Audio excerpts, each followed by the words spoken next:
Live, live. Good morning, Jim. Good morning, everybody. Sawadee Ton Chow to everyone. I don't know why, but I'm just now waking up, and I got up like 3 hours ago. Maybe because I didn't have my coffee at home, but I got my coffee here, cold espresso on the rock. Ah, okay. In case you don't know, I am Scott. I'm an American. Uh, you know, I've been living here for 30 years. That's all I'm going to say. I've been living here for 30 years straight. But today we're going to discuss a few news articles and also expat fantasies. And there are a lot of fantasies here in Thailand, not the fantasies that you're thinking of, and expat realities. What's the truth? Um, Thailand is quite often portrayed as a paradise for expats. Good morning, Jim. Good morning, everyone. Jim, good morning. Alpharetta, good morning. Good morning. Beautiful beaches, cheap living, friendly locals, and a stress free lifestyle. My life is pretty stress free now, but you know what? Um,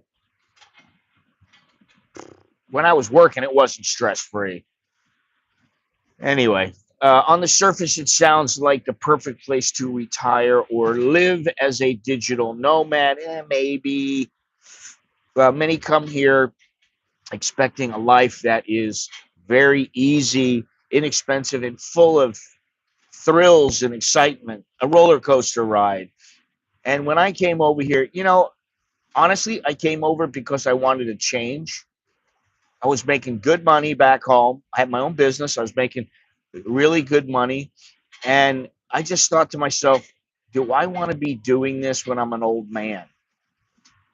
And I thought, no, not really. And I thought, I'm a young man at the time. I was around 30. And I thought, I don't have to stay here. I don't have to do this. I have money. Why not take off for a while? So I thought I'll take off for a year. And that's what I did. Now, today I'm going to break down some of the fantasies that many have about moving here to Thailand and contrast them with the realities, that you face long term. Because once you're here long term, you start seeing things a little bit differently. And I don't mean a year or two. I mean, it takes a couple of years, and then you start seeing the truth. So we're going to talk about that. But all these people that dream of escaping, oh, it's an escape. I'm going to escape it. It's just a change. It's not really an escape. You might think of it as an escape, but when you really whittle down and get down to the nitty gritty, it's not about an escape. It's about changing your life and living differently. Um, because do you really think it's all sunshine and sunshine here and it's all paradise and everything is peachy keen? Oh my God. And I get these messages from guys. Well, I used to teach scuba, and now I've got a nonprofit and I've got money and I've got, okay, that's great. You have a life. That's the idea. Have a life when you come here. But the reality of living in Thailand is far different from the fantasy that many people have before moving here. Think about it. A lot of guys, they think, I'm going to go get myself a nice woman. And they're women in Thailand. Oh my God. They're not like the American women. American women are all entitled. No, they're not. I'm going to go to Thailand where they're subservient and so sweet and kind. Huh? Subservient? Better think again. So we're going to break down some of the myths and uncover the truths about what it is really like to be an expat here in Thailand.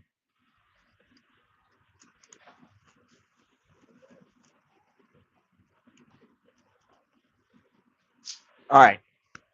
Before we get started, the exchange rate right now, 33.67. And I'm a little disappointed. because I see these articles, and I should have taken it with a grain of salt. The article says at the end of March, we're going to be at 36 to the dollar. Well, we're not at 36. We're not even at 34.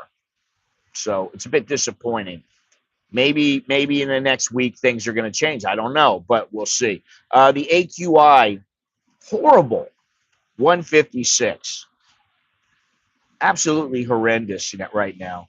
The temperature in Celsius, 25 degrees. In Fahrenheit, 77. The high in Celsius is 33. In Fahrenheit, 92. The low is 23 in Celsius and 73 in Fahrenheit. It's actually kind of nice right now. Although in the afternoon, it gets a bit hot. And then the feel like temperature is 25 in Celsius and 77 in Fahrenheit. Humidity is only 57%.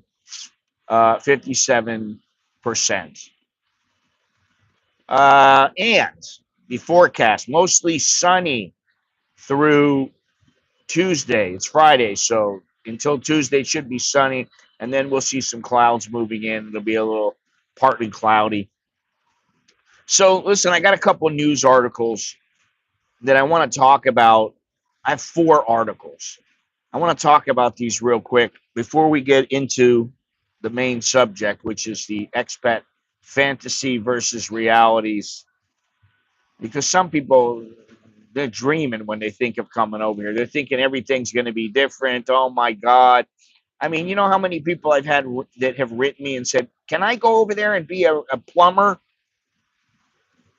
I mean, and honestly, when I first came here, when I was just traveling back and forth, I actually went into a print shop because I thought I'll be a printer. I've got a skill. I can still print, even though I was doing estimating. I said, I can print. I went into a Sir Speedy.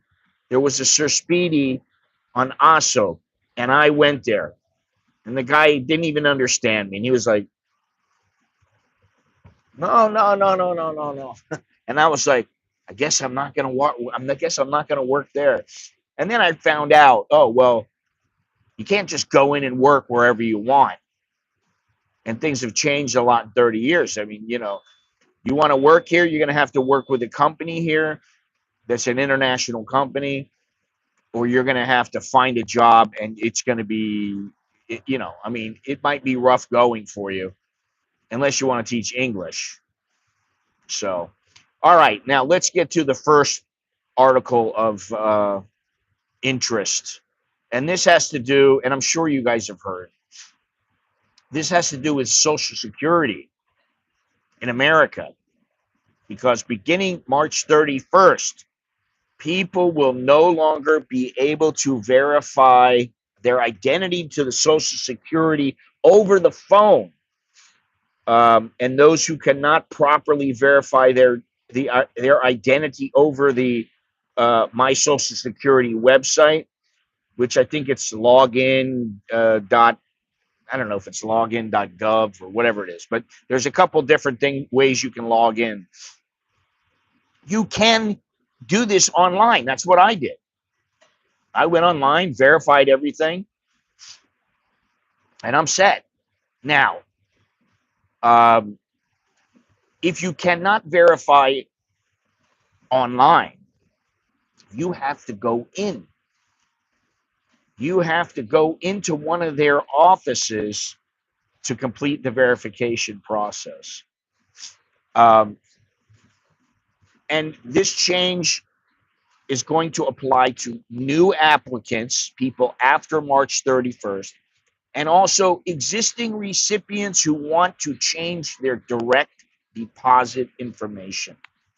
So if I decide on April 1st that I want to change the bank that I have the money sent to, I have to fly back and do it that way. Now, I don't know if they're going to do away with the Manila Social Security because they're doing away with a lot of offices. I don't know. Let me see something here.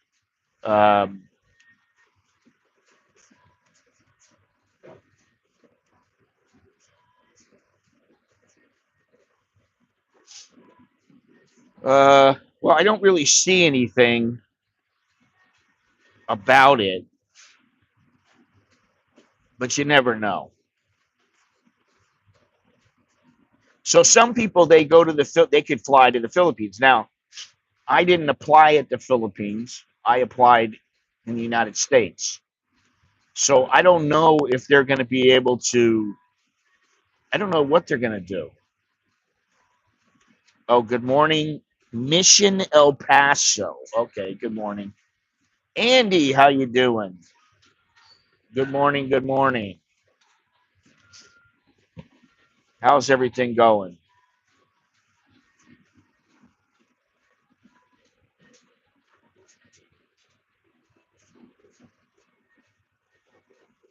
So I know a lot of people were freaking out about this. Oh my God, it's so terrible.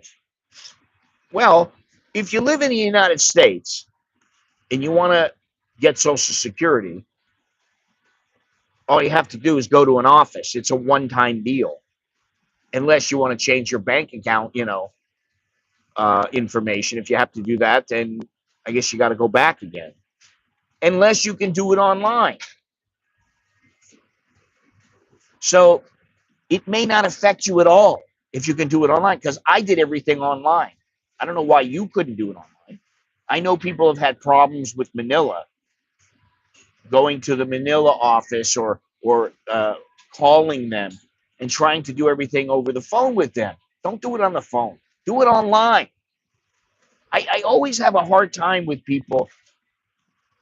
There's guys, oh my God, it's such a pain in the ass to do the 90-day report. No, it's not. It's a piece of cake.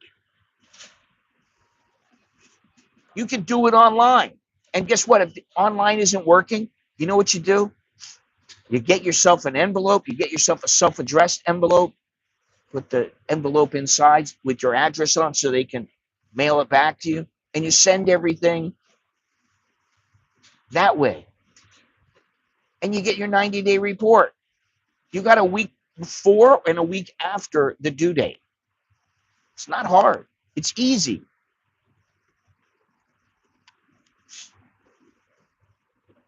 All right, let me go on. So I don't know how many people this is going to affect that are in the chat, but I know quite a few people who, oh, okay, Andy. Good deal. Are you going somewhere? Or you just come to see Dowlo?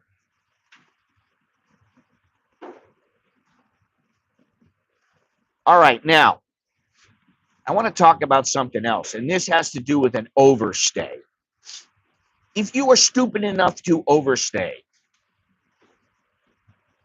and I mean, really, when you think about it, it's pretty stupid to overstay. You know what I'm saying? How do you overstay? Well, you might have an accidental, your flight's a day or two after. Okay, I can understand that, but guess what? Why would you do that? Because I want to stay as long as I can. It's just stupid. Don't overstay. Oh, I don't have the money to pay to stay longer. Well, then go home. It's not rocket science. So there was a British woman who is a big TikToker. Her name is Ellis Matthews. She is 32 years old. She is currently being held in the Mothers and Children's Immigration Detention Center in Bangkok with her 4-year-old son, Cairo. Now, according to this woman, she was left to rot in hell on earth in Thai jail with her 4-year-old son. This is because she overstayed. So, cry me a river, honey. Are you not responsible for your own actions? Now, this comes after she has been saying she's living on the dole from the UK, and she says she was lying about it just to get people to watch her and to see what she's doing. She doesn't care if people hate her or anything like that. She just wanted those numbers to make that money. Apparently, she's a big TikToker. Well, she's not big enough to pay the overstay bill, or all she had to do in the beginning is if she had overstayed a day or two, just go in, boom, pay the bill. That would have been it. But no, not now. Now she's going to be banned for, I don't know, 5 or 10 years. So let me read this because this is another one of those things. I applied for Social Security during IS pandemic and I was in a, took several. Yeah, but why do you call? Why did you call? Why didn't you just use their website? That's what I did, and everything was taken care of within 2 weeks. I had my Social Security, and they approved it, and they told me the date that I was going to first start getting it, and all this other stuff. I don't understand why people call. I don't know. Maybe there are reasons, but I don't understand it, Jim. All right, now let me read this thing if I can find it. Where is this? Oh, here it is. Now, to me, this lady seems like an entitled, whiny, just entitled and whiny. If you're planning on heading to Thailand, it's best to be well versed in the laws of the land. Thank you, Richard. Before you touch down. Appreciate it. Choke knee to you. If you weren't aware, Thailand is notoriously tough on crime, particularly when it comes to drug offenses and disrespect towards the monarchy. Now, they're not really all that tough on weed and kratom. Okay, which, by the way, tomorrow, 8 o'clock in the morning, I have a video. It's about kratom. Again, it's about the darker side.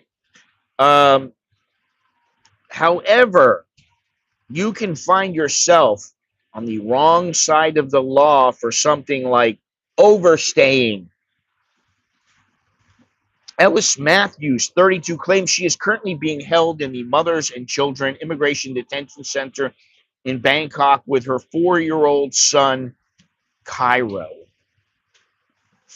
Now, let me ask you something. I'm just going to venture again. I'm going to wager a little something here. She called her son Cairo because maybe she went to Cairo or she's fascinated with it or whatever. People don't call their kids, San Luis Obispo. My kid's name is San Luis Obispo. My kid's name is Pomona. Mine happens to be Bangkok. Bangkok Malin. So she called her kid Cairo. All right, whatever. She can call her kid whatever she wants. He's the one who's got to live with it, right? So now she has gone on a hunger strike in protest of the unbearable conditions while describing the place as hell on earth and the worst prison you can imagine. Now, does this chick seem like a drama queen or what? She was arrested on March 3rd by Thai immigration at her home in Pattaya after overstaying her visa, which was canceled on February 21st. I think you might call it Nana. Call her Nana. Let me read this stuff here. During the pandemic, they had all their offices shut down. You were literally required to call every day just to schedule an appointment, to make an appointment. Yeah, but why didn't you use the website was shut down? I don't understand. I don't remember it being shut down. It's shut down during off hours. But I don't ever remember the website being shut down. It could have been. I'm not saying that it wasn't, but 11th of May, you're going to Samui for a week. Oh, that's nice. You're bringing the wife?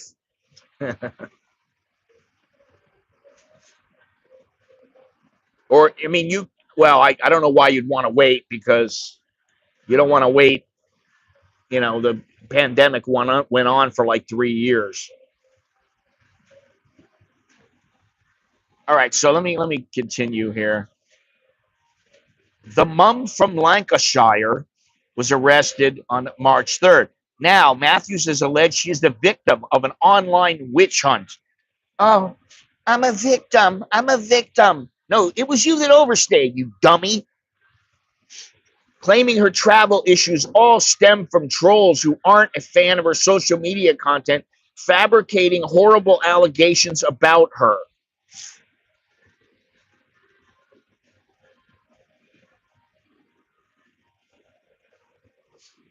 Yeah, well, there's your mistake.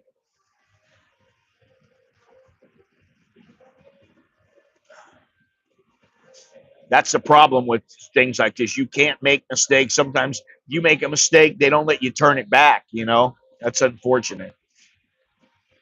All right, let me continue here. The content creator is known for stirring up controversy on TikTok with her videos explaining how UK taxpayers funded her lifestyle outside of Thailand, or out in Thailand. In one of her most recent clips before her arrest, she explained she had been diagnosed with around 6 mental disorders and needs ongoing treatment costs to be met by NHS and taxpayers. She claims she received £2,300 a month in benefits. She also alleged that this money has been stopped for short periods of time in the past when people made complaints about her. As you can imagine, bragging about her rent and bills are paid for by the British benefit system didn't go down well with UK residents. She now says these videos were a joke and she actually hasn't received a single penny since moving to Thailand. Okay, so then how are you living? You had money saved? Well, if you had money saved, why did you overstay? And if you overstayed 1 day or 2 days, it's only 500 baht, 1,000 baht. So to me, this is a drama queen who's an idiot. I hate seeing this kind of stuff. Don't whine to me about your overstay. I understand. Listen, about, I don't know, 5 years ago, I thought about, well, this was a 90-day report. I forgot about it. I had a little alarm set or whatever, and for whatever reason, I missed it. Next thing I know, I go, when am I supposed to go out of the country? I looked, tomorrow. I went, oh no. So I went down to immigration. I didn't want to take a chance. So I went down to immigration and went into the 90-day report section and filed for my 90-day report. Now, that was years ago. But you got to do what you got to do. And if you're going to overstay, you go in there before you overstay. And they're going to tell you you need to pay some money or something like that. And you can, you'll be able to get away with it. What are you talking about here? I eventually called a random SS office and got an empathetic boy who resolved the issue in 2 minutes. Well, there you go.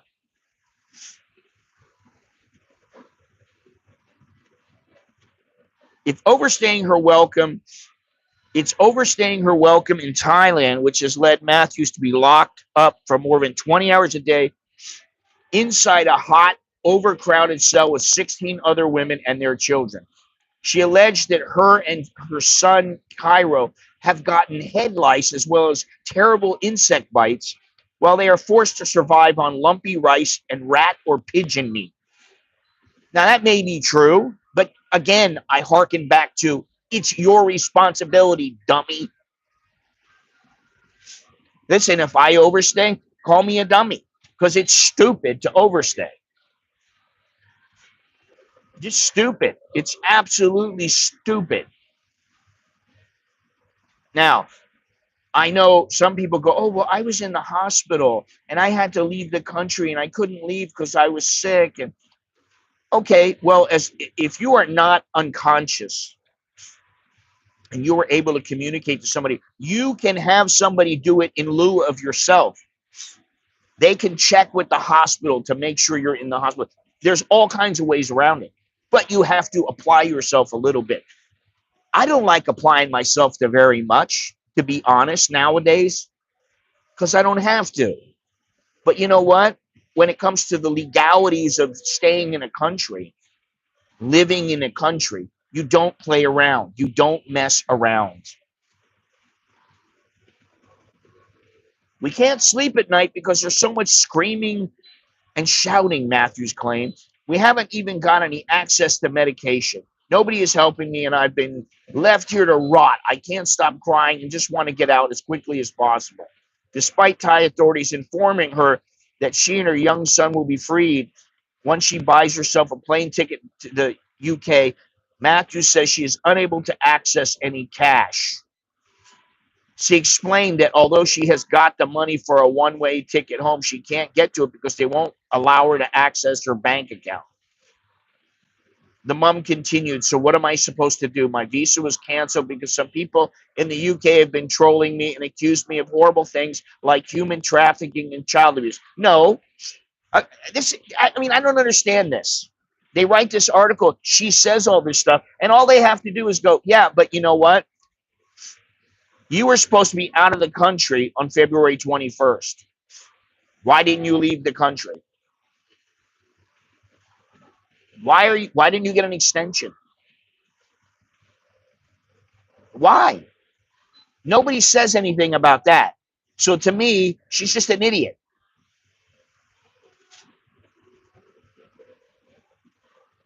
No, it's not hard at all. I put it on my phone and I, have a mental note of it, and I never forget this kind of stuff.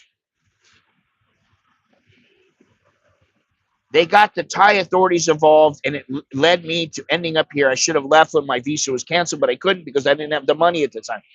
Oh, so you couldn't access the money earlier, but now because you're in jail, you can access the money.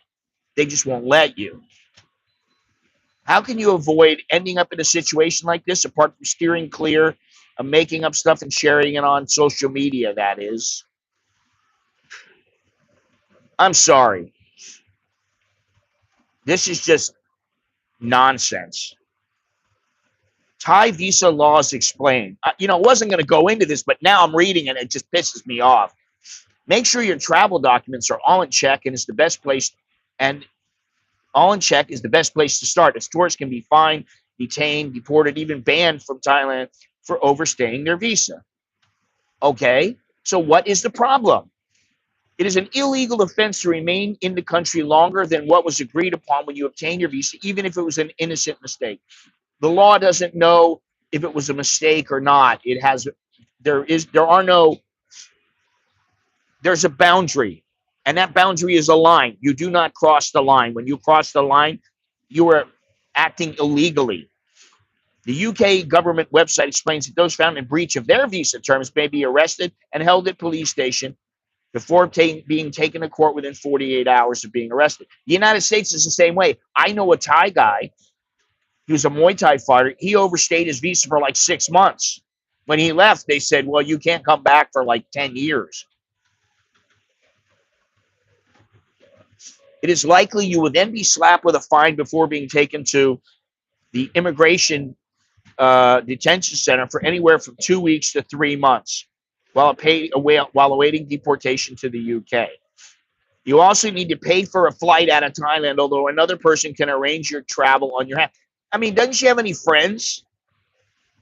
Thankfully, the British Embassy can also facilitate getting you home once the police station notifies them of your arrest. However, even the Thai Embassy acknowledges that visa violations can be an easy mistake to make, as the stay limit is determined by your visa, but it is not the same as the visa's duration. Well, listen, all this stuff, if you can't figure this out, you shouldn't be traveling. It's not that difficult. My visa is good from January 1st to January 1st of the next year, or December 31st, we'll say. So you don't stay until February of the following year. Oh, I made a mistake. Yeah, you did. You screwed up. Now, guess what? You got to pay the consequences. People just, I don't want to act like I'm so much smarter than anybody else or people in this chat. I don't want to act like, people are that stupid. But this woman is. She's a dummy. I'm on TikTok. I'm a TikToker. Listen, I'm on YouTube. Big deal. I don't care.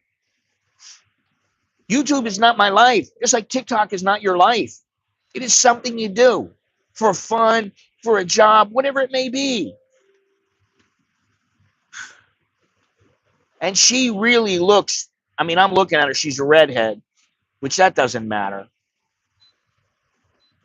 Standard tourist visas offer a 60-day limit, which may change. Your final day will be stated on your visa, but you have to leave or extend the visa before the initial 60 days are up to be on the safe side. Oh my God. The Thai embassy explains overstaying a visa in Thailand is a common occurrence due to the country's rather complex immigration policies. It's not fucking complex. Oh God, this just burns me up. Hey, Michael, how you doing? This just burns me up when I see this because it's like, wait a minute, are you that stupid? Yes, you are. Then go stay in jail. You can't get any money? Well, make a phone call to somebody back home and say, listen, figure out how somebody can buy me a ticket and I'll pay you back. Maybe, I don't know. I've been droning on and about this, but let me see if she said anything. Some other, you cannot claim ignorance as an excuse as the day you must leave Thailand is stamped in your passport. There you go. According to the Thai embassy, children under 14 are not subject to a fine or travel bans for overstaying. However, this does not make them exempt from having the correct travel documents.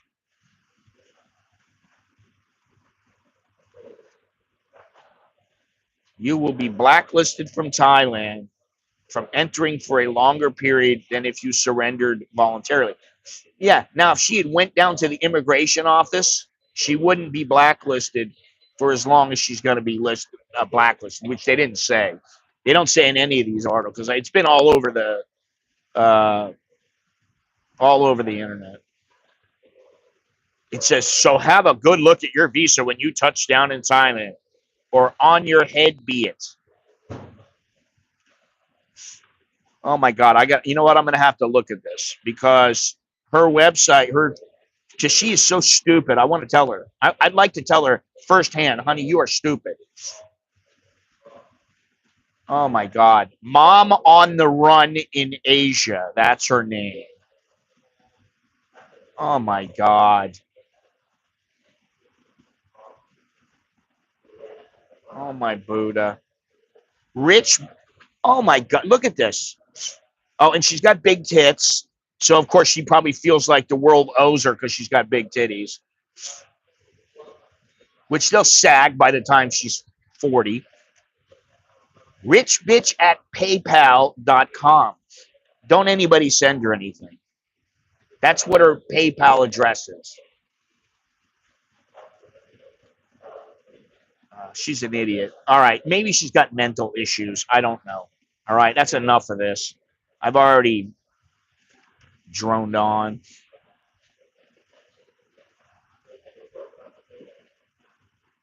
Well, that's good. That's good. That's good. You won't be overstaying. I don't want to have to. My previous 4 posts were blocked. I don't know why. I don't care if she's a criminal or not. I'm not arguing about whether she's a criminal or not. I'm saying she's stupid for overstaying. There are laws. It's just like, well, I crossed over the border into America. I didn't mean to. I'm not illegal, really, because my intentions are good. No, you're an illegal. Sorry.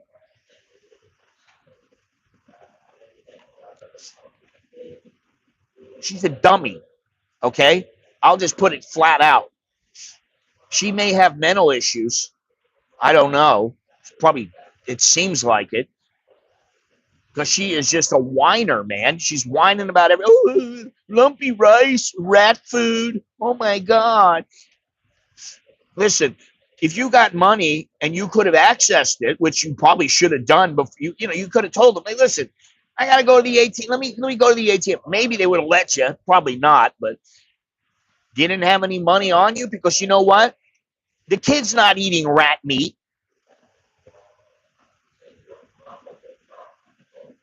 Just stupid. You can buy your own meals in jail. They allow that. You know how I know that? Because I've been in jail before. I've been in prison before as a journalist. And I find out from the prisoners, I found out what the rules were. They were allowed to, they can pay for their own food.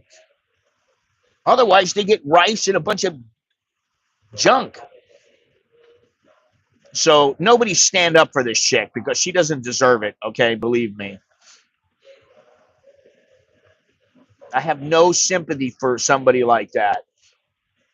First of all, she's acting like she's getting money from the British government, and she's here in Thailand living off of that money, which is bound to piss off the British people back in the UK. Okay. And then she says, oh no, I was lying. She was talking about how she was lying. Okay, well, what'd you lie for? Why were you lying? And she's stupid enough to do this while she has her kid with her. And she overstayed with her kid. All right. Now, we're going to finish on a good note, but I got two more, and I'm going to make these short.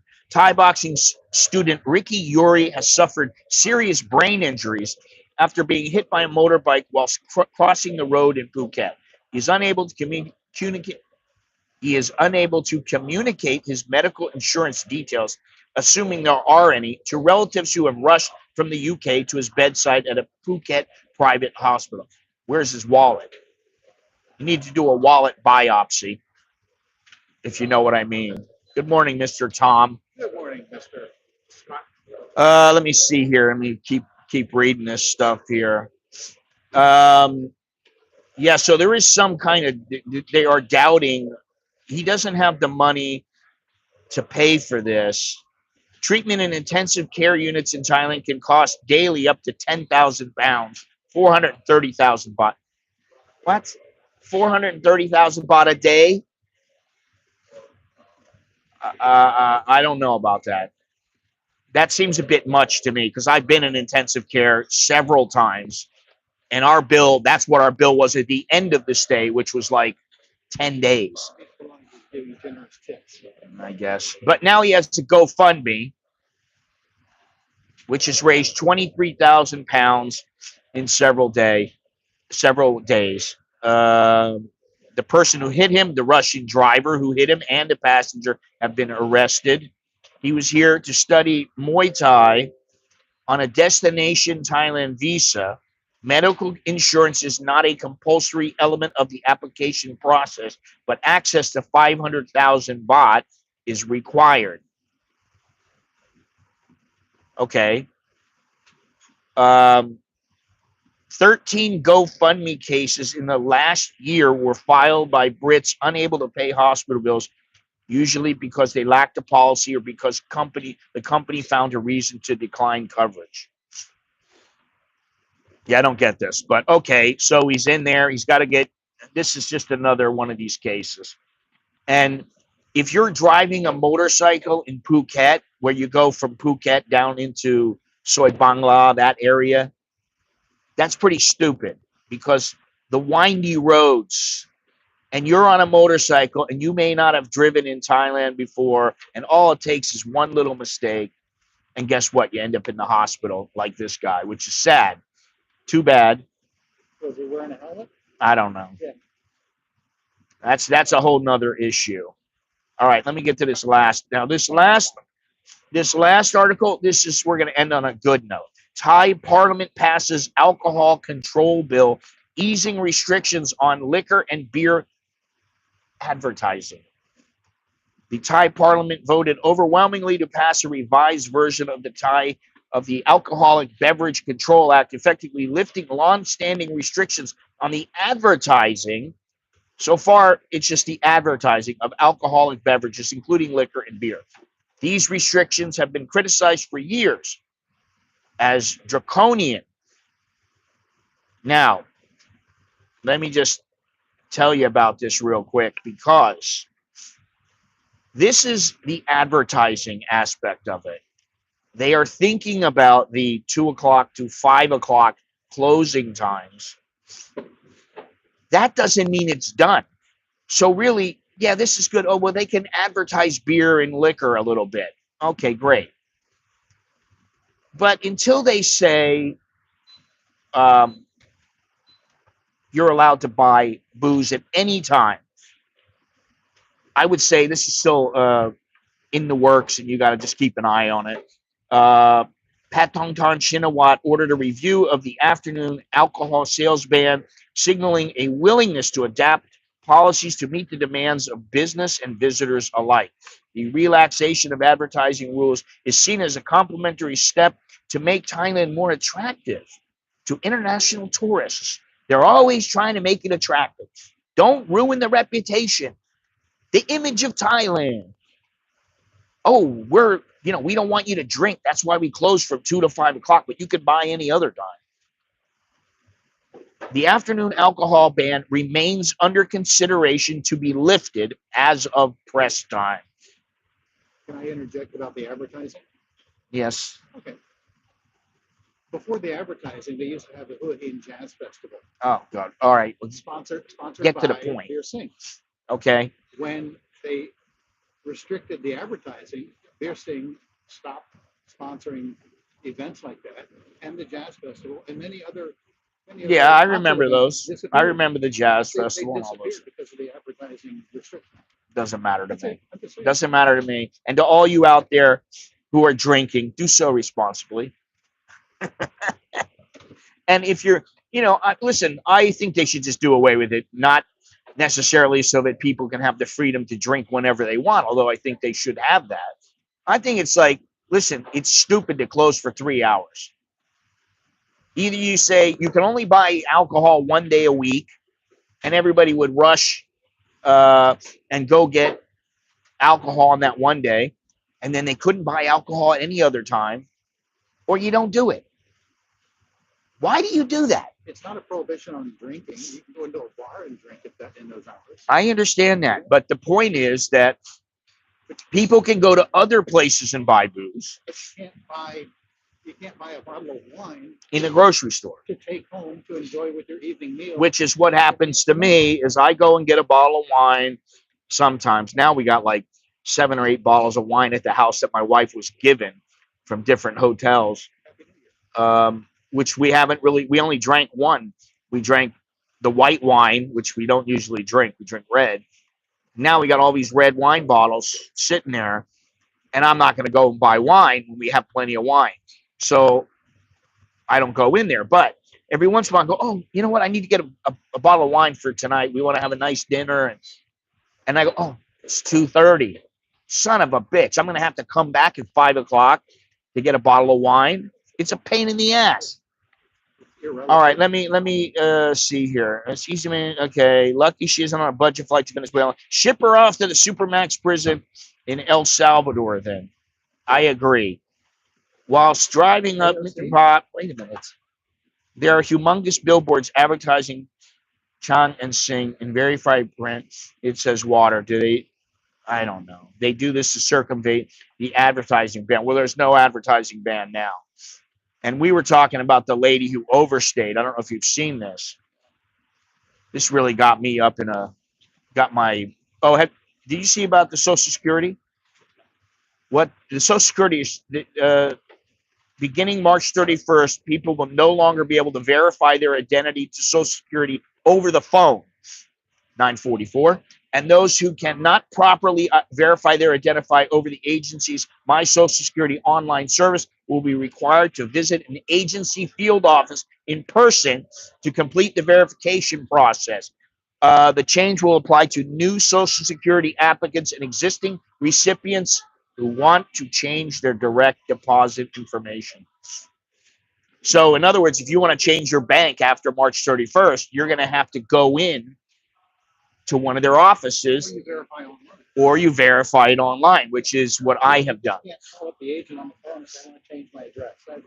I support that. Me too. Retiree advocates warn that the change will negatively impact older Americans in rural areas, including those with disabilities, mobility limitations, and those who live far from Social Security offices and have limited internet access. First of all, nowadays, who has limited internet access? You can get to the internet pretty easily, even if you're just going to get to it for one day.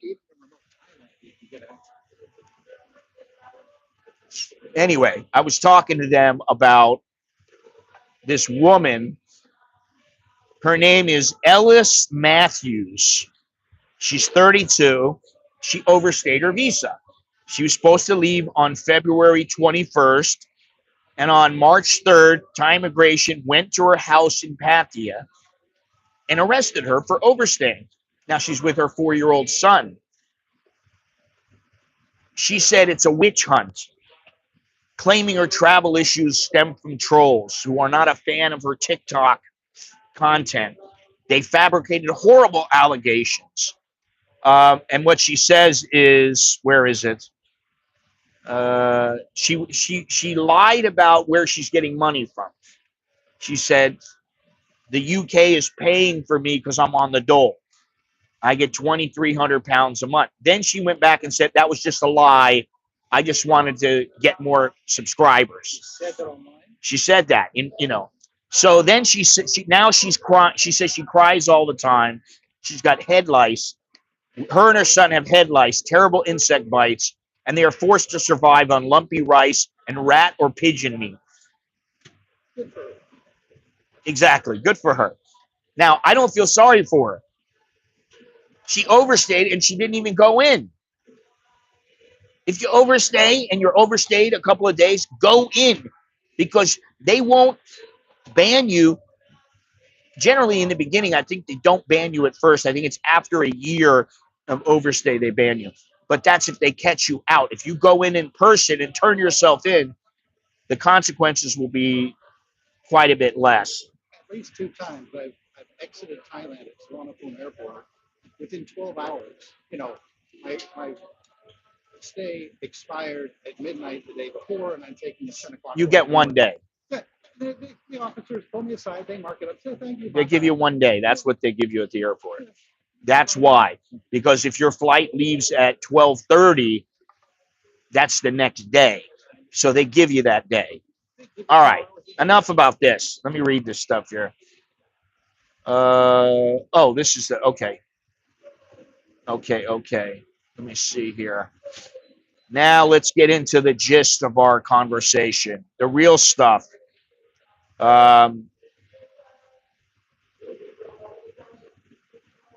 Expat fantasy versus expat reality.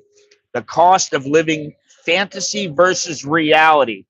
The fantasy is you can live like a king for $500 or even $1,000 a month, eating out every night, enjoying luxury apartments, and never worrying about money.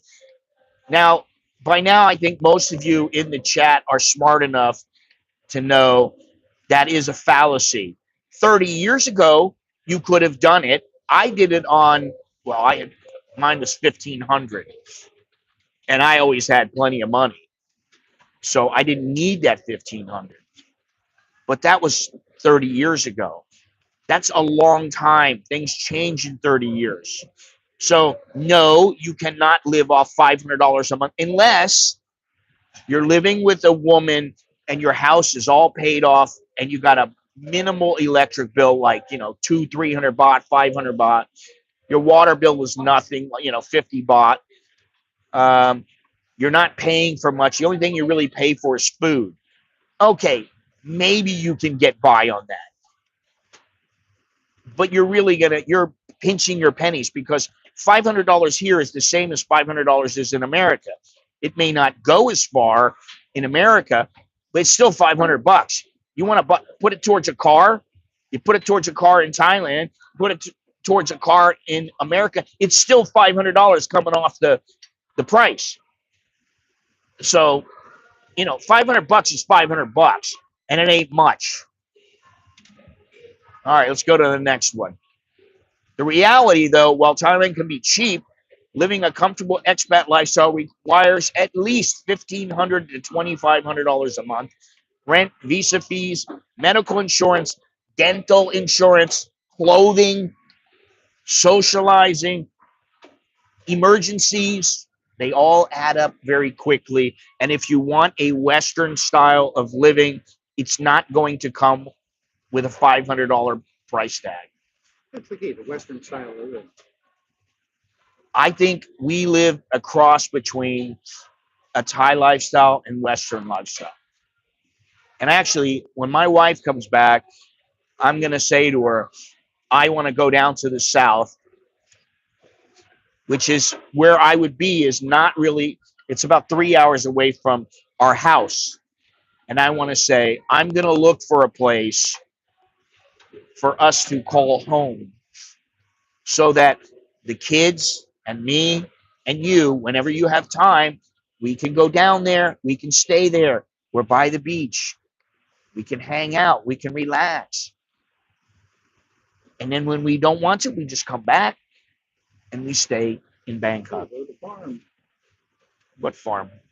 My farm? There's no beach. What's going on with this here? I don't know. It looks like there's a. You know what? I shaved my head last night and I put this powder on. The powder is like pink. So maybe that's why my head looks pink today. I don't know. All right. The dream of a beautiful beach life. All right. That's not really, I don't know if that's a dream or a fantasy to wake up every morning in a bungalow on the beach and you're sipping coffee and you've got a plate of fruit. You and your significant other are down in that fruit. Then you go for a swim, you make love, and then you go out and have lunch, and then you go walking around, you go shopping for something. I don't know that that's really a fantasy or something that can't be obtained. It's a matter of, do you want to pay for the bungalow? Do you want to live there? Because after a while, the truth is that what it is? I'm glowing. What the hell's going on here? Well, that's better, I think. I'm not saying it can't happen or it doesn't happen. People buy beach houses, they rent places. It can happen. But my thing is that when you go down there, after a couple of days, you go, okay, well, now I'm here. Now what? What am I going to do? You have to keep yourself busy. But the reality is that sometimes beachfront property is very expensive. And that depending on where you are, there may be a lot of tourists. Now, I don't want to go where there's a lot of tourists, so I got a couple of places that I have picked out, and it's easy for me to go boom, boom, boom, boom, and just work my way going down towards Malaysia. There's a lot of humidity, there's flooding, and depending on where you are, there is limited health care, which can be a problem for somebody older like myself, the old man. So full-time life there might not be for you. And I'm not saying it has to be full-time. All right, number 3, the stress-free fantasy lifestyle. The fantasy is moving to Thailand will eliminate all stress. Life is easygoing and you will never have problems. And what I can say is when I first got here, I would say for about 6 months, I felt like the weight of the world had been lifted off of my shoulders because I got here and I thought, I don't have to answer to anyone. I didn't have to answer to anyone. I didn't have customers. I didn't have friends that, I needed to call up because we were going to go out later that night. I had nothing. It was just me. I could do what I want, go where, if I wanted, I could go up to northern Thailand and then come back 2 days later. I could do whatever I wanted. And I love that. It was nice for a while. And then after a while, I thought, is this what I'm going to do all my life? Get plastered and go out and go wherever I want to go. And I wake up with a chick that I forgot what her name is. The culture shock, the visa renewals, just visas in general, the language barriers, the unpredictable bureaucracy, all of that can be pretty frustrating. And Thailand is generally very relaxed. I'm very relaxed right now. Um, and most of the time I am relaxed. But you do need to have some patience, and you have to have the willing to you have to be willing to adapt. You have to be somewhat tolerant.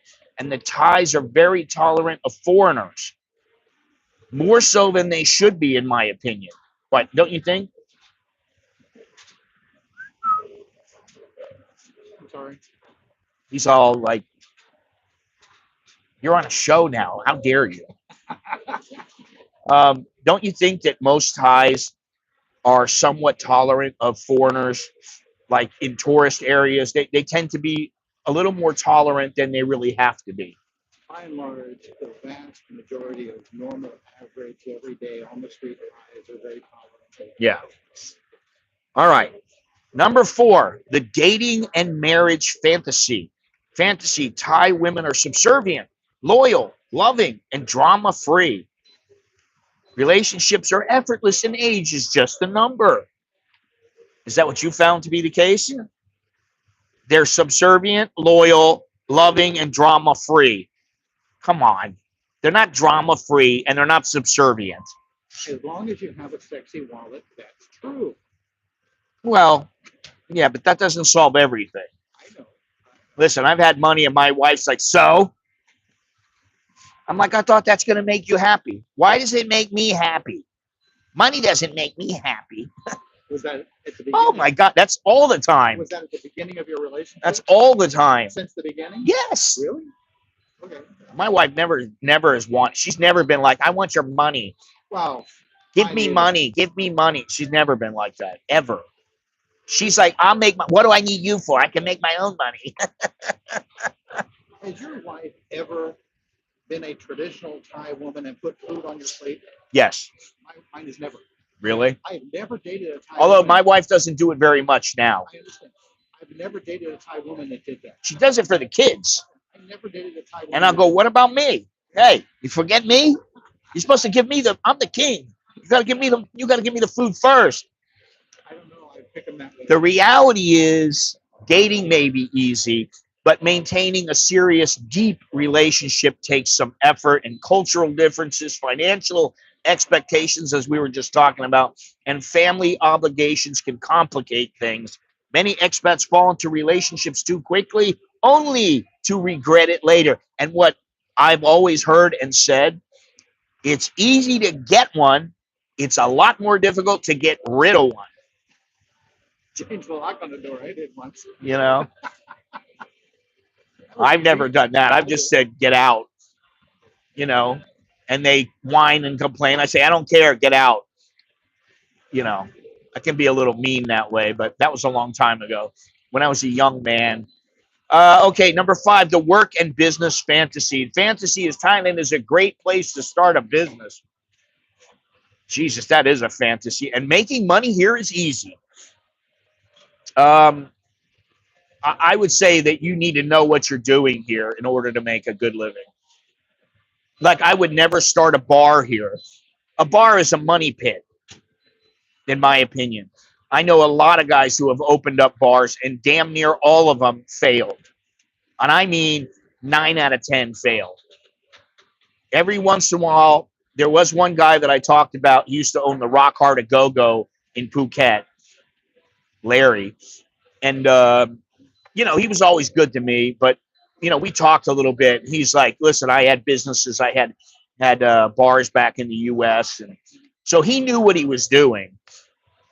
And he was smart to surround himself with people that he trusted, and things worked out for him. And even him, I think he got into somebody hit him or something. They wanted to kill him or something. They hit him from behind. But maybe that was the guy at the dollhouse, the Daryl guy. That guy's dead now. The reality is foreigners face strict business laws and often need a Thai partner to operate legally. Work permits can get expensive, and competition in industries like tourism and restaurants is tough. Many expats who try to start a business fail. That's not surprising to me. Well, every nationality needs a 51% Thai ownership. yeah. Except Americans. Yeah. This guy says bars only work if they're connected to a hotel that you also run. And even then, they might not work. I'd say you're better off starting a coffee shop than you are a regular bar. I know of 2 successful, long-term, ongoing American-owned restaurants. Only 2. Restaurants? Yeah, okay. Well, restaurants I can understand a little bit. Coffee shops. But, my wife has said to me, now, she said, why don't we start a Thai restaurant in Ecuador? And I was like, maybe that'll work. But it's seasonal where that would be, so I don't know that it would work. Most Thai restaurants in the States are positioned as Thai Chinese restaurants. Yeah, I know. Or like when I've been back to the States a couple times in the last 5 years, and we've gone to markets. It's never just a Thai market. It's never just a Thai Chinese market. It's a Thai, Vietnamese, Korean. It's an Asian market. So that way you get all the Asians coming, not just the Thais, not just whatever it is. I haven't kept on the stats lately, but at one time, within the last 10, 15 years, Thai ownership of foreign-owned restaurants in America was the highest percent of all foreign-owned restaurants. Oh, really? It's interesting. Basically because of the treaty. The visa and immigration fantasy. I don't have any fantasies about visas or anything like that, but maybe in the beginning I did. In the beginning, when I first got here, you could get a 1-year multiple entry tourist visa, and that was good for 15 months. They don't offer this anymore. No, and then they cut it down to 2, and then now it's 1 at a time. It's easy to stay in Thailand long term, and the government welcomes expats with open arms. I wouldn't say with open arms. I would say if you have the money, you can stay. And I think it's just purely a business move. They don't look at you and go, we hate you. I don't really think they hate you. I think you're tolerated. You want to come to their country, as long as you can pay your way, you're fine. If you can't pay your way, then hit the road, Jack. That's fine here, but they find someplace else. Thailand's visa system is complicated to some. Long-term options require financial proof, big deal, ongoing renewals, and compliance with ever-changing regulations. Many expats end up overstaying or struggling with visa issues. I know a lot of guys who struggle with the visa issues, but usually it's because of money. It's because,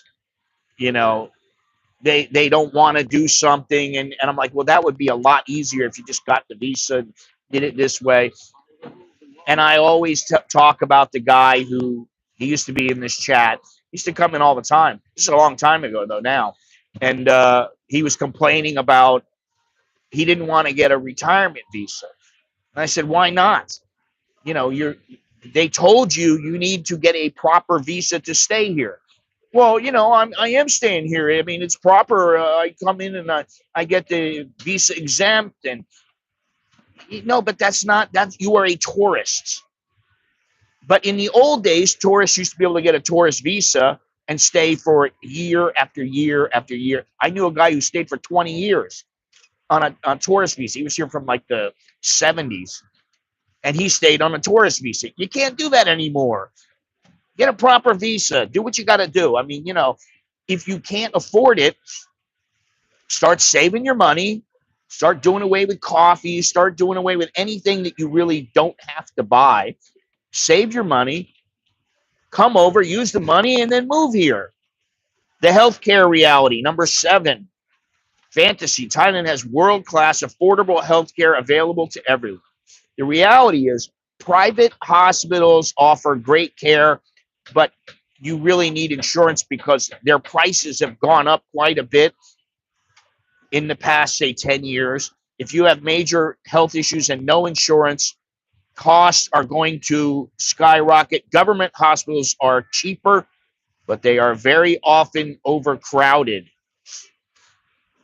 I was looking at the Bronze Elite visa, 5 years, 19K. Plus, you can have access to a Thai. That's not a big deal, Charles. If you want to a Thai bank account, I'm like, even now, depending on the bank, you can get a bank account. Even now, Immigration for 200 baht will give you a letter to certify your residence specifically for the purpose of opening a bank account. right? You can get if you really need one, you can get a bank account through an agent if you can't find a place yourself. Now, I've got like 8 bank accounts in Thailand. I don't shut any of them. I make sure that I'm always transferring some money into them. It's just to keep it active. It's also highly dependent on the manager of the bank. Yeah, it depends on the bank. It could be, you could go to Bangkok Bank down the street here, and they're going to say, oh, yeah, no problem. But you go down on Bank, and they go, no, cannot. Yeah. You're like, why? We don't do that. It's up to the manager. Yeah, so the banks are always iffy. All right, let's see here. The I can just live off savings fantasy. Got $3 million in savings. You better have a lot of money. I don't need a job or income. I can just live off my savings forever. The reality is inflation, visa requirements, unexpected expenses, they eat into savings very quickly. Many expats run out of money and have to return home and struggle. I knew a guy, and I have a couple of videos. These were from a long time ago. Guy had 100K. He came over. I got to know him a little bit. Me and my other buddy. He was friends with my buddy, and then I got to know him. We started hanging out. We went to Cambodia together. We did all kinds of stuff together. That guy told me he wanted me to help him start a business. So I said, okay, here's what you do. Here's the steps you take. Get back to me, and we'll make sure that we keep in touch. And within a month or so, you get back to me, and then I'll give you what you should continue to do, and hopefully you'll get it started. In a month, he got back to me, and he goes, I met a girl. That was all I needed to hear. That guy went on a binge for like a year. He went through $90,000 in a year. 11 months, probably. He was spending, some cash. And what really gets me, I'm jealous of the guy. The guy goes, I think I'm going to go back home. I was like, why? I thought you wanted to start a business and make your way here and do it. No, I think I'm going to go back home. I said, okay, you blew a bunch of money. Yeah. Okay. So then he says, I'm going to go back home. I'm leaving, at the end of the month or whatever. He goes back home. He calls me up. I got a job making more money than I was making before. And now I have this hot Vietnamese girlfriend. In the States. And yeah, in the States. And I was like, oh, you bastard. I was like, that's luck. He has a hell of a year. He just blows a bunch of money. And he wasn't that old. Made a bunch of money, went back, he was back home and made a bunch of money, got himself a Vietnamese girlfriend. He's back on track. So, yeah, so, you may not be able to live off the savings, but you can have a damn good time to blow it. I got my Thai bank account 7 years before moving here, depositing any extra money I had in the U.S. everywhere. I had reached my 800,000. Well, yeah, but you had 800,000 here. Didn't they make you transfer the 800,000 from the U.S. to Thailand in order to show you had brought the money into Thailand? That's what they usually do.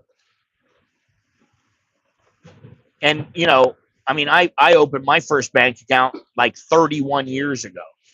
It used to be a Thai military bank on Sukhumvit, almost next to the post office, which is like almost right on Nana. Sukhumvit and Nana are like here. And then right over here is the post office. And then there was whatever place I'm talking about, TMB. And then they closed that down. It's depositing into my Thai account for those 7 years. No, I understand that. I'm saying so they just took the 800,000 you had in there and said, oh, that's okay. Or you had to transfer 800,000 back into Thailand to show that you had the 800,000 for retirement. That's what they usually do. You usually have to transfer that money, and then the bank will sign some documents that go along with, the statements, and then you bring it to immigration. That's how it used to be. I don't know, how they did it for you. It could have been different. Everything's, sometimes things are different. Yeah, okay.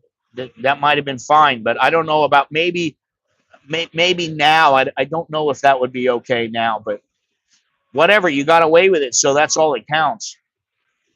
But when I went, I transferred money. Actually, I opened my Thai military bank before I was living here, and I thought it'd be nice to be able to set it up to where I had money in Thailand, so that every time I went, I just went, took the money out, and so I transferred like $5,000 into my Thai military bank. That's when I had a little bit of money, and I transferred $5,000 into the bank. And then the next time I went over, I was like, party time. So that was pretty good. All right. So the social life and community fantasy.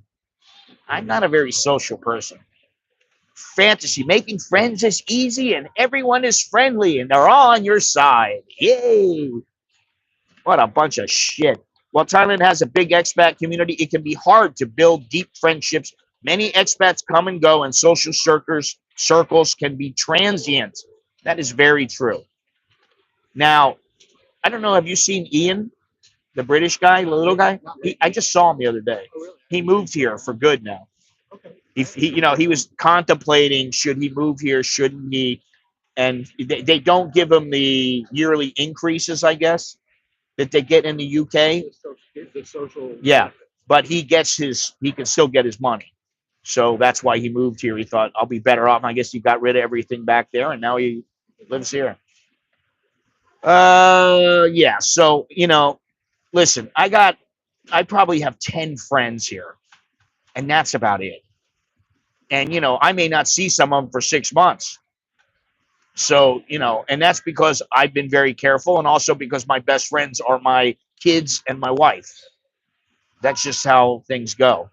The language barrier reality, fantasy. Everyone speaks English, and learning Thai isn't necessary. Now, I've talked about this so much. The one thing you need to do, especially if you think you're going to hook up with some girl, learn to speak the language. You don't have to speak fluent Thai. You don't have to be able to read everything. You don't have to read, write, and speak, but you need to be able to speak a modicum of the language. You need to learn some things, because the chances are your girl probably doesn't speak great English, and you want to be able to communicate and get along and understand each other. And that takes, you need to learn the language, or she needs to learn your language. More than body language. Yeah. Outside major cities, English is not widely spoken. Learning basic Thai is essential for daily life and making deeper connections. I got a video coming on. I thought I did it, but I don't think I did. I thought I did, but I didn't. And it's about how learning the language has helped me in the 30 years here. And I'm just going to say it comes down to one phrase, and that's it: self-sufficiency. If you know how to speak Thai, you can be self-sufficient. I don't need anyone here. I don't have to have somebody here to be able to communicate and talk about things, even in pretty difficult situations. Now, I'm not going to say sometimes it wouldn't help to have somebody like one of my kids or my wife with me. I'm not going to say that there are times when I'm just lazy and I just don't feel like speaking Thai to somebody, and I'm like, man, I really, I don't want to have to do this. And sometimes I get my kids, I put my kids on the phone. I tell my kids, talk to them for me. I don't want to deal I, with it. I've been in language business all my life. Anyone speaking their non-first, second language, a foreign language, fluently, will get tired. Your brain gets Yeah, yeah, tired. you do get tired. Whether you're But American speaking Thai, at this point, a lot of times I will think in Thai yeah, instead of thinking in English. I'll think in Thai. Sometimes I go, "What's the English word for that?" And my kids do that too. So you know your level of fluency when you dream in the foreign language. yeah. All right. The Thailand is always cheap fantasy. Prices never go up, and Thailand will always be affordable. Ha! Listen, come here and try to live semi-Western. It ain't that affordable. It is affordable, but you're going to spend some money. Listen, I spent 4,000 baht at the grocery the other day. This is 3 days ago. I spent 4,000 baht. Yesterday, I spent 500. Today, I'm probably going to spend 1,000 because there's just stuff that we need that we're like out, and I go, I got to fill it all up and get it. So that probably in a week, I'll spend like 6,000 baht. Now, maybe next week, I'll only spend 3,000, but my wife will spend money. So we are spending a bundle on food alone. And that's probably my biggest expense is food. So you got to think about these things. And prices don't always, continue to go up. But listen, I looked at the milk yesterday, 99.75 baht. Okay. They bumped it up a half a satang. It was 99.25. You never see the milk on sale anymore. Milk used to be on sale for 79 baht. It's gone up 25%. So it's going to go up again. And I foresee it going up to 105, 110 baht in the next year.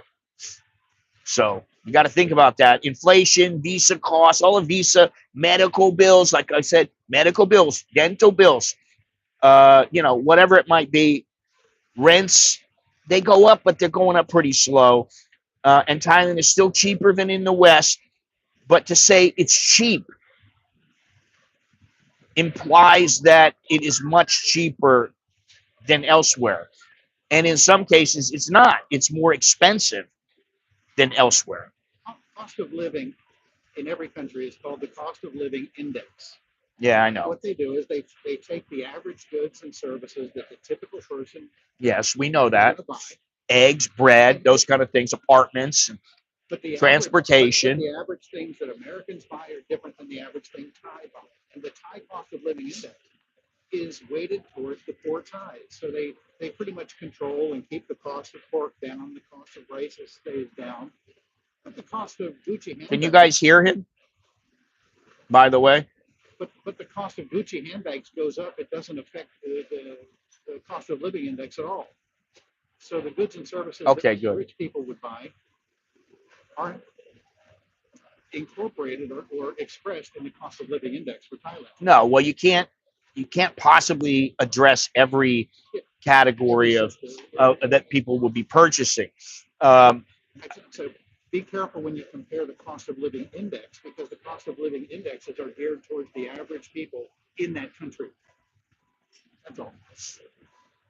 The I could drink and party forever fantasy. Well, I had that when I first got here. I can live in Thailand and party every day with no consequences, man. For about the first 3 or 4 months, all I did was party. Every day it was go out with 10,000 baht in my pocket and see how much I come home with. In the morning, I would look in my pocket and go, oh, I got 1,800 baht left. I spent 8,200 last night because I wouldn't know. I was buying tequila, drinking beer, buying drinks for women. I didn't usually buy them for many men, but, every once in a while I'd buy one for somebody I met or something,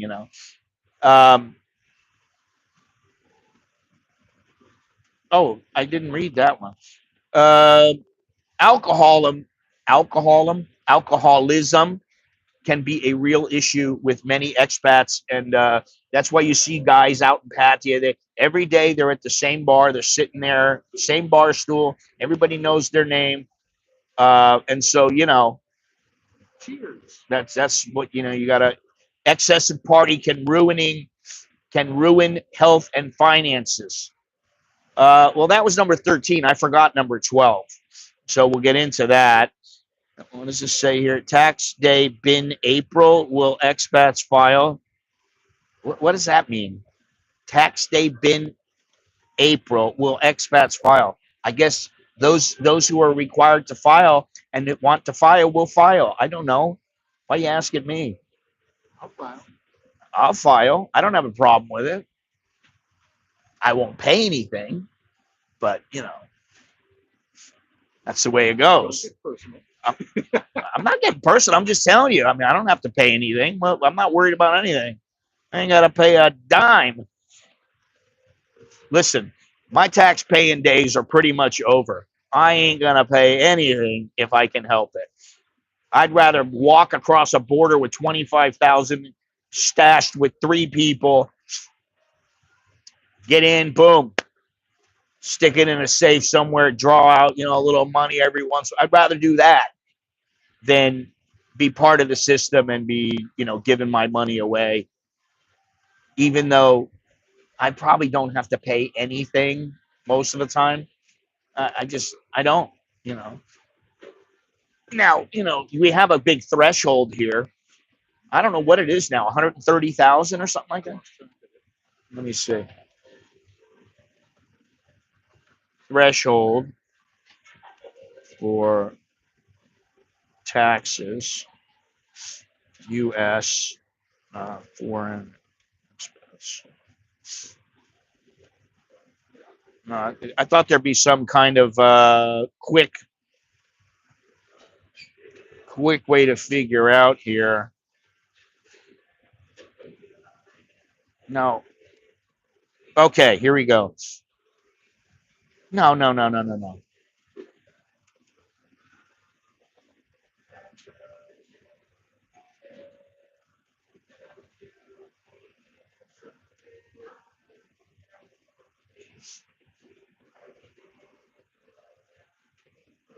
but that's not what it is. God damn it!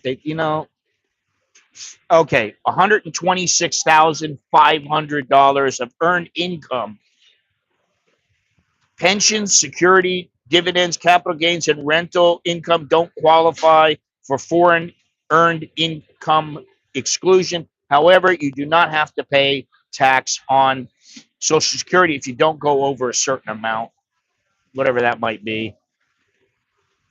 IRS calls it the foreign earned income exclusion. I just said that. IRS.gov. I just said that. From IRS.gov? I just said that. All right, let's get back to it here. The every expat is happy here fantasy. Oh, God. That is a fantasy. Every expat who moves to Thailand loves it and never regrets their decision. Well, how does that work out? Never regrets their decision. I haven't regretted my decision because I think it changed my life coming here.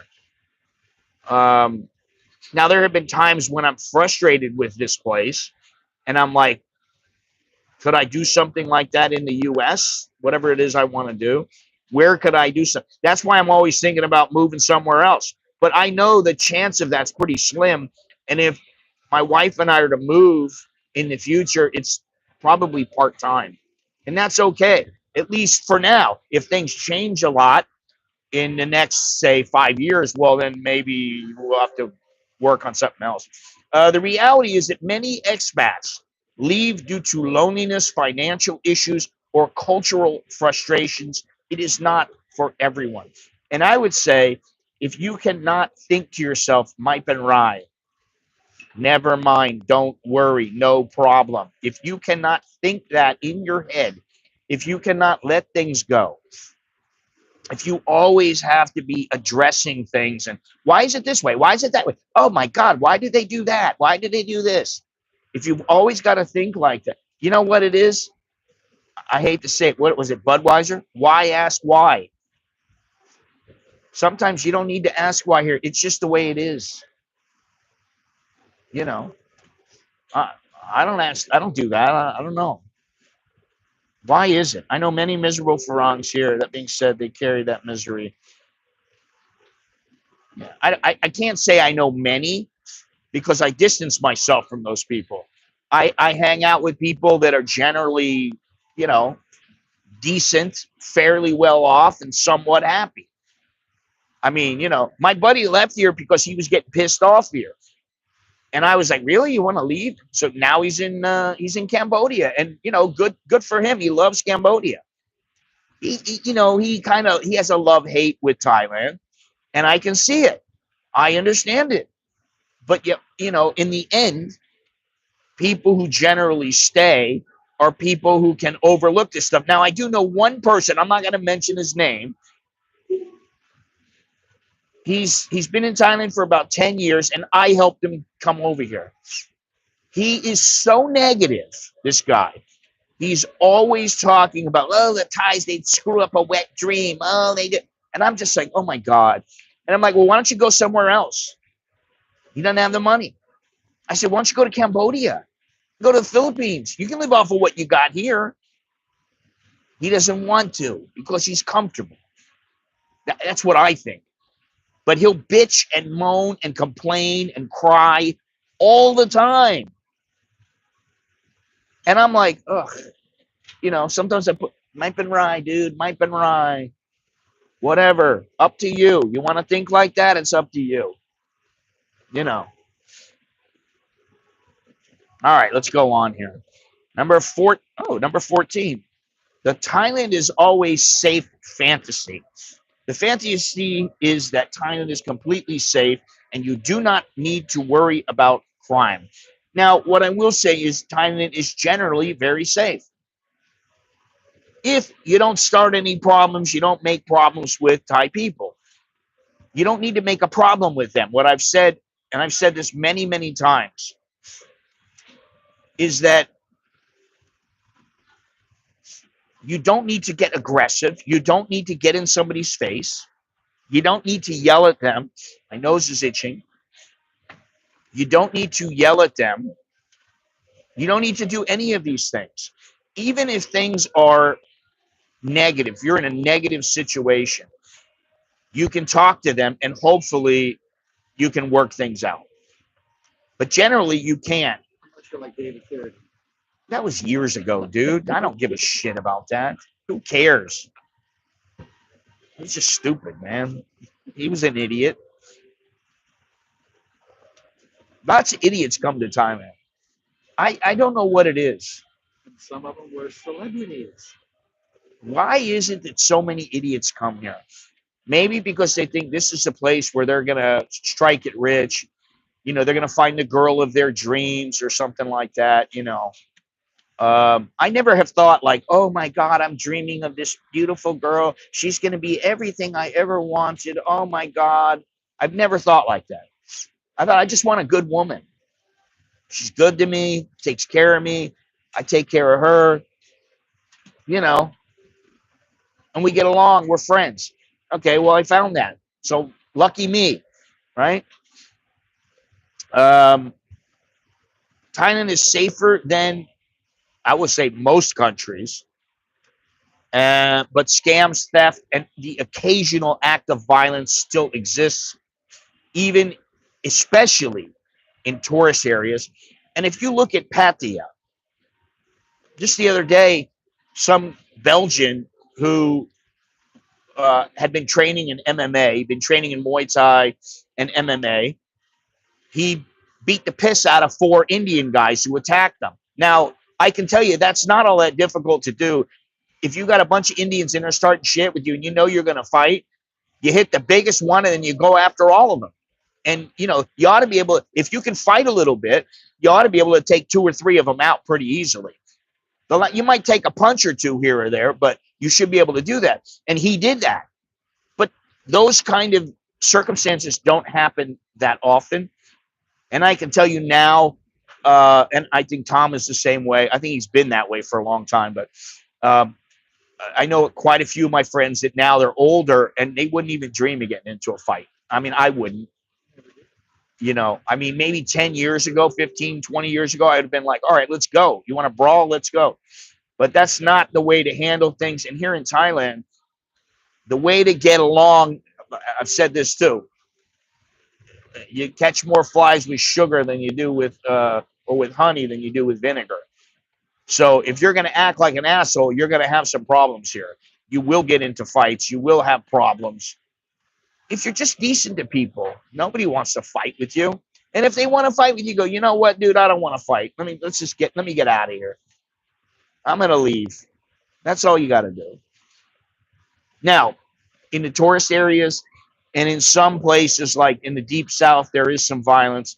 And in the tourist areas, that is where you get a lot of foreigners that don't want to act like Thais act. They're not starting a fight. They might start a fight because somebody's looking at them. Where in Thailand, the Thai guy just might be curious about you or whatever, I don't know. Anyway, number 15, this is the last one. The everything will go smoothly fantasy. Life in Thailand will always be easy without problems. You will be a trouble-free individual. No and that is, and yeah, there you are. That's not really true. Yet some of them who are here, not all there. Bureaucracy, visa issues, and adapting to another culture can sometimes take patience. It is not always smooth sailing. Listen, if I wanted, I could get pissed off about all kinds of things. Where was that guy from? I was getting some protein delivered for Alex. I think it was Lala Move or something like that. The guy had a truck. And he calls me up and I said, are you outside? He goes, no, I'll be there in 2 minutes. I said, okay. In 2 minutes, I walked outside. I was waiting for it. And I'm waiting and I'm waiting, I'm waiting, and I'm waiting, and I'm waiting. And 20 minutes has gone by. Finally, I go back inside. 10, 15 minutes later, I hear, hey, hey, hey. I see this guy, and this guy is walking. He made it back to his truck, and he's walking with a package and going down the street. What's this guy? So I kind of look at him, and I see him, and he looks at me, and I thought, is this guy talking to me? And then he points, and up on the wall of my house, he's got a big box that's sitting there. I go, what?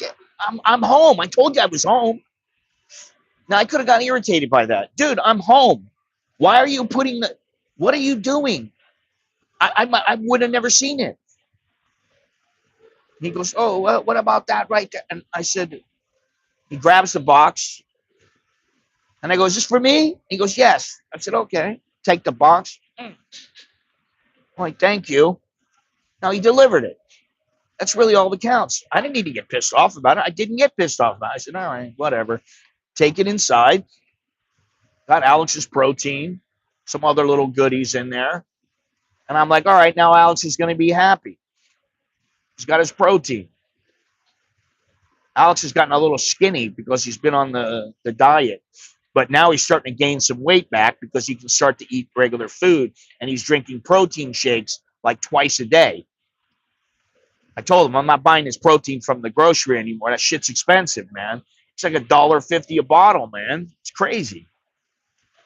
All right. So the fantasy is that Thailand is not always how you think it is or how it should be. It just is what it is. That's the bottom line. All right. What are these people saying here? Many people are not happy unless they have something to whine about. I thankful for feeling safe in Thailand. Been here 2 years from New York City. It's all comparison. It's all relative. Yeah, I mean, I went to Chumpon during COVID. I think I took a train down there or something, and then I found this It was a tent, but they're thick. They're made of thick plastic. And this lady had a tent, had an air conditioner in it. It was really nice. It was like 500 baht a night. I was like, this is great. I go in there, hanging out, and the lady starts talking to me. We get to be, we get to know each other a little bit. She goes, if you want to go anywhere, let me know. I said, okay. I said, yeah, I'd like to go down to the beach. I'd like to do this. And then, okay, you can just go down to the beach and then I'll drop you off there. And then you can just walk to wherever you want to go. And when you're ready, I'll come and pick you up. Okay, no problem. I gave her like 200 baht. She comes and drops me off. I start looking around and I was like, wow, this place is awesome. Now, that was when there was nobody there. Now, I suspect there's a lot more people there. But I like that area. Anywhere south of Chumpon, I like it because you start getting less tourists in most. It's on the east side. Yeah. But I like that. Now, something else I've been looking for is clear water. I want that turquoise water. That's what I keep looking for now. No, I want to stay in Thailand. I want to stay in Thailand. I don't want to travel. What do I have to travel for? If I'm going to travel, I'm going to go back to the United States, or I'm going to go someplace like down in the south, where there's down in the south of Thailand, where there is clear water. Well, I think you'll like Kokut. Very nice place. I would go back there for a trip, but I don't think I would go there to try to this is a great place for me to live. Last time you were totally paid. Oh, God. That was like when I first came here. No. Too many people. I'm curious if it's Too many people. I'm curious if it's still open only 6 months a year. Used to be only open. No, I think it's open full time now. Let me see here.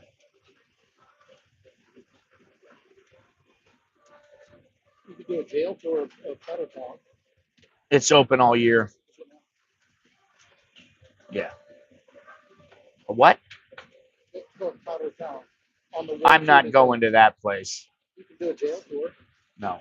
I'm not going to Koh Tao. I'm not going to Tora Tao. I'm not going to any of those places. Koh Tao is the place where all the foreigners die. Why am I going to go there? There are other islands I can see that are just as good. And why do I need to go to that one? Where I know there's problems happening and maybe I might be the guy who a problem happens to. Why do I want to go there? I just, I'm not really motivated to go very many places, but I would like to go down to our house again. We've been talking about that for who knows how long. I may just tell my wife, listen, let's go down there. All right. Well, let's get out of here. Alex is out. Well, he doesn't have to go to the doctor. So what we could do is Nicholas is out of school. He just finished his last test yesterday. He doesn't start for another 45 days or so, 60 days. Alex is not working, but he's doing the thing with his mouth. We could easily go down to the south. We can go down to our house, and then we could go somewhere else. So we could do it. Just have to talk to the wife, make sure she can get off of work or work from there or whatever it is. Then let's get out of here, Time to go. It's been time to go from here for a while. I start getting stir crazy, man. I start coming to Pacamara. I'm here like 5-6 days out of the week. And then I'm like, God, I don't want to go back there again. I want to go somewhere. I was going to go down to the Chao Phraya this morning. And I just thought, do I really want to go all the way down there on a Friday? Not really. One reason I like the 90 days is get out of the country instead of register for the 90 days. I don't like that. I don't want to have to go. I want to choose to go. But choosing to go is a choice. Yeah, I don't really have any problem with 90-day report. It's easy. It's a piece of cake. So anybody have any questions, any comments? Anything? Listen, do me a favor. We had like 60 people today. I only got 27 thumbs up.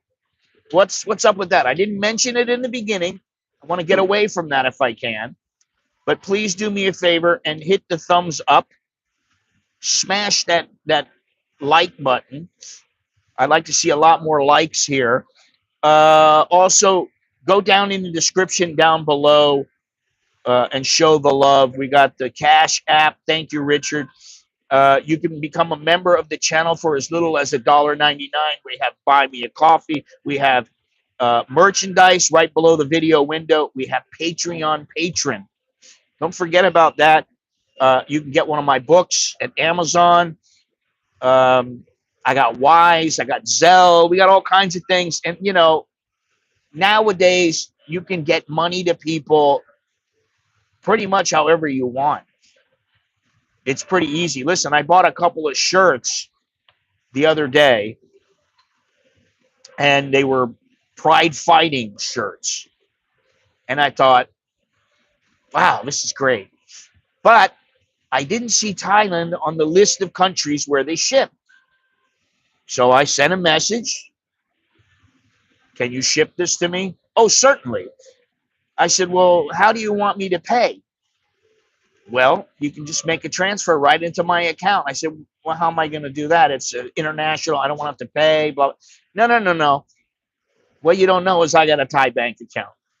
He had a Thai bank account. Transferred the money. Shirts are on the way. Thank you very much. Nowadays, you can do it just about any way you want. I love Wise.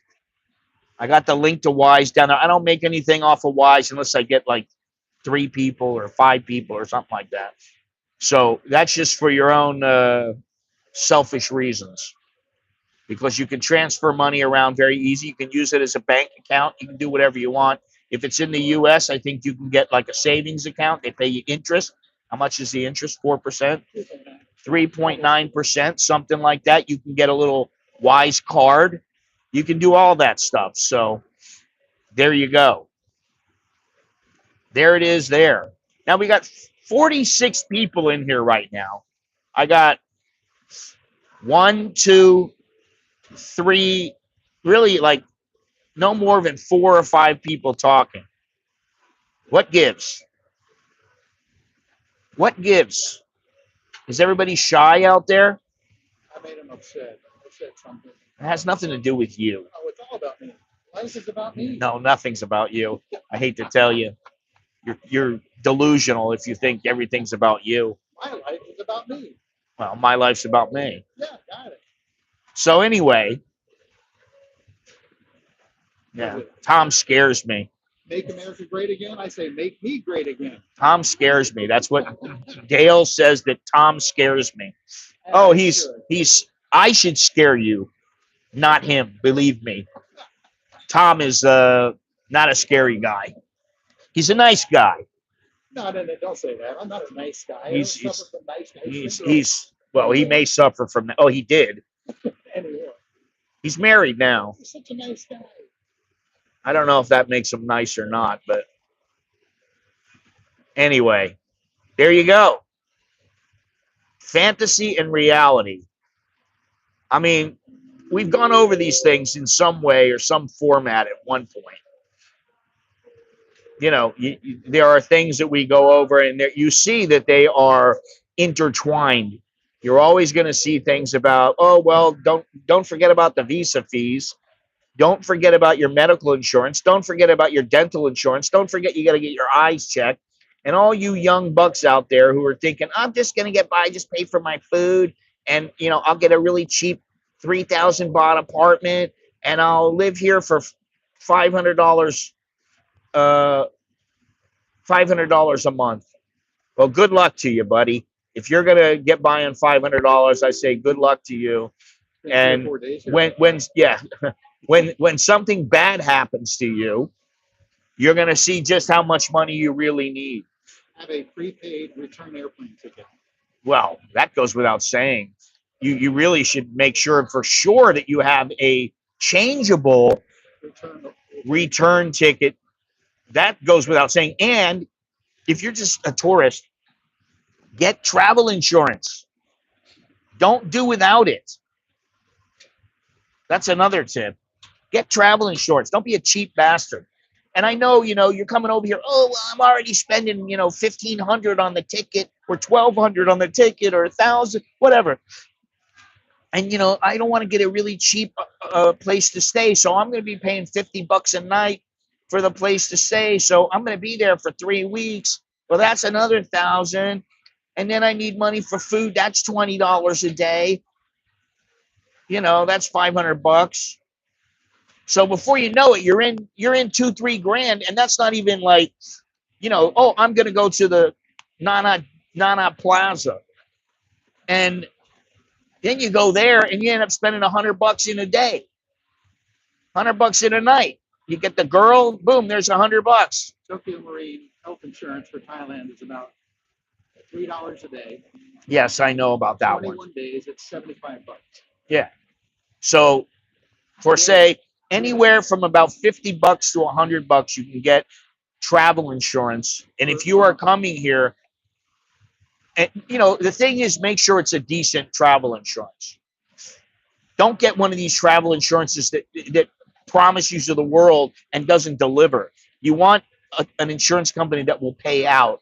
Now, if you're going to ride on a motorcycle, you better check the policy and make sure that you're allowed to be on a motorcycle and that they will pay if you have an accident. Because sometimes they say, we don't pay if you're a passenger on a motorcycle. We don't pay if you are the driver of a motorcycle. They may not pay. So you want to be sure about these things. There's a lot to think about, really. I mean, it isn't rocket science, but if you just go over a couple of things and you write things down, get a list. Check out the accidental death and dismemberment clause. Now that too. Yeah, if you don't have a helmet on, forget about it. Nobody's going to pay anything. It's against the law, even though they don't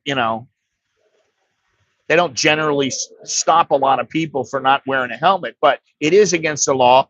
And just the other day, I went to the market. I went down to the market on a motorcycle, and then I was going to go into the market, get some eggs and some other stuff, and then I was just going to take the same motorcycle and then come back to the mall. Then I was going to go grocery shopping. Then I was just going to take the taxi and go back home. So I go down to the market, right? And I come out, and the guy goes, police, police. I said, what? He goes, police, I don't have helmet for you. I said, okay. He puts his helmet on.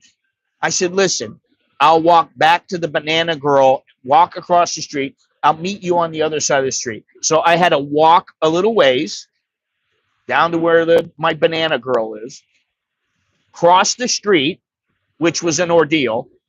Crossing the street was a bit of an ordeal down by the market. And then I crossed over to the other side, and then he drove, and he's got his helmet on. He pulled up, and he stops, picks me up. I don't have a helmet on, and he takes me over here. Yeah, I don't care about basketball. I don't care about basketball anymore. I don't care about football anymore. I care a little bit about hockey. And I care about boxing and MMA, and that's it. And I don't care about what goes on in America as long as they don't take my Social Security away. And now that I know if I got to change my bank account, I'm going to have to fly back to go into the, well, no, I can do it online. I don't have to fly back. I just change it online. You're already identity verified online. Yes, I'm verified. I am verified. So for those of you who may be getting Social Security in the future, you better make sure that you know all the laws and the rules and what's going on, because it pays to know.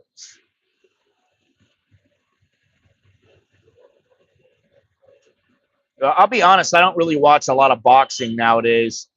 Not like I used to. I mean, I used to be a rabid fan. And, same with MMA. And I watch MMA more than I watch boxing now. But, I mean, because I worked in boxing for a long time. Professional wrestling and Hulk Hogan? I don't watch any of that shit.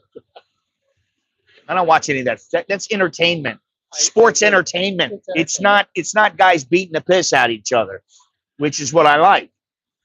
And that's what I was involved in, and I liked, like you saw Rod Tang fought Demetrius Johnson, got choked out. Now, if he just straight up boxed him, he would get beat. But it wasn't about boxing, and it was special rules. They boxed the first round. They did Muay Thai the first round. The second round, they did MMA. And in the second round, Rod Tang got choked out, and he's a great Muay Thai fighter. Anyway, I guess that's all I have. Thank you for all the donations today. I appreciate it. Very nice of you. Thank you for the thumbs up. Thank you for joining into the conversation. I appreciate it. And I guess that's about it. That's about all we have. So remember to smash the like button, subscribe, hit the notification bell. If you want to show your support, you can do so. VIP section at $1.99. You can send me a Dear Scott letter. You can get a consultation. Email me at anamericaninbangkok@gmail.com. I got to tell you something. I saw the Russian girl that whoever was talking about the other day, who supposedly brought up losers back home, which I don't think she was the one who invented that phrase. I don't think so. But thank you very much, Charles. She appreciate that. She supposedly gives out consultations, and I just happened to look. I'm not going to say her name or anything like that, although some people may know it. But I think it was something like, I can't remember how much it was, but it was something kind of insane. It was like $130 for 45 minutes or something like that. I just was like, and the chick's only been here for a few months. I don't know, 6 months or so. She's been visiting for a couple of years, but I'm shocked by that. So anyway, thank you very much. Overstay? No, this is not the overstay girl. Okay, sorry. No, this is somebody else. Confusing. If the overstay girl was like offering consultation, I'd be like, consultation for what? How to overstay? I mean, but I just think she looks crazy, man. She looks a little crazy. She's a redhead, and she looks a little crazy, and she's got a 4-year-old kid. So sorry, she's out. She doesn't even make the equation in my book. If you're a single guy and you don't have any kids and you want to hook up with somebody, you don't hook up with some 28-year-old with a 4-year-old kid who got booted from Thailand for overstaying. That would be a stupid move. Really. Do not hook up with somebody like that. You don't want to give advice about Thailand. Listen to her. Listen, you know what gets me is seeing these actors and actresses, an actor, and he's 40 years old and the girl is like 30. She's got 3 kids with some other guy, and the guy marries her. I'm like, dude, what are you doing? I don't understand it. Anyway, I don't have to understand it. Mike Benrai, Sabai, everything. Oh, everything is beautiful in Thailand. Soy. Every time you want to buy something, soy. That's what they say to you. Soy, tuk duai. Oh, it's cheap also. Ugh. Every time you eat, aroy mai. What do you want me to say? It tastes like dog shit? Most of the time it is aroy, because most Thais, when they got a place where they're cooking, the Thai food they're cooking is usually very good. I expect it to be good. Actually, I guess put an exception in there. What? Except when they try to make it in a way they think that Westerners are. Oh, yeah. Like. See, I don't eat at places like that. When they try to adapt it for foreigners, it's always sweet. It's always. I don't want that. That's. I totally agree. I know what he's talking about. And actually, my wife said to me that she had some Thai food in I think it was Da Nang. She had some Thai food, and she goes, "It was so bad." I go, "Why?" It was just bad because they didn't make it like Thai people. Exactly. They adapt it to who they think their audience is, and it's bad. So bye, boy. เคยฮักเจ้าลายเคยฮักเจ้าลายลายบักหำใหญ่โอ้ย I don't want to get into that, man. I start talking in that. I start trying to conjure up all the words that I've learned over the years. I learned about 25 phrases in Isan, and some from the South. So yeah, I know some of it, but it takes me a while to remember everything. I can remember that Sao means 20 in Isan and Lao, and I remember that because Sao is a pig in English. Well, just associated. Sao in Nong Sao in Thai is yeah. So 20 baht bill. there you go. There it is there. All right. Yeah, maybe we'll give a language class one day. Jesus Christ. I try to say one or two words in Thai, and a lot of people there are some people that are like, you're not saying that right. You didn't say it right. They usually say it. Oh, shut the fuck up. 30 years and you're not saying it right. The Thais understand what I'm saying. That's all that counts. Every Thai that I talk to understands my Thai. In fact, I hate to say it, but most of them, they'll go, oh, you speak Thai just like a Thai person. Now, I don't know about that. That might be stretching it a bit. But the Thai that I do know, I think I speak it pretty well. I don't know everything, but, I know enough. So that's all that matters is you know enough. Just keep learning. That's what I tell Jono all the time because he's still studying Thai, and I give him credit for that. He's starting to learn the words. He's starting to put together sentences, and now he's starting to go, hey, now I know a little bit. Oh, you could say "sao wow," which is shut up. You put. Don't speak. Don't you speak. "Sao wow." Don't get me cursing either, because I don't want to do that. I don't want to say bad words in Thai because I go off and then I just get crazy with it. So anyway, that's all I got. So I will talk to you guys whenever I stream again, whenever that is, if it will be again at some point. Until next time, I'm Scott. I'm an American in Bangkok. Chok di leo jerkan mai, which means good luck. Chok di leo jerkan mai. See you again. There you go. Thank you, everybody. Thank you.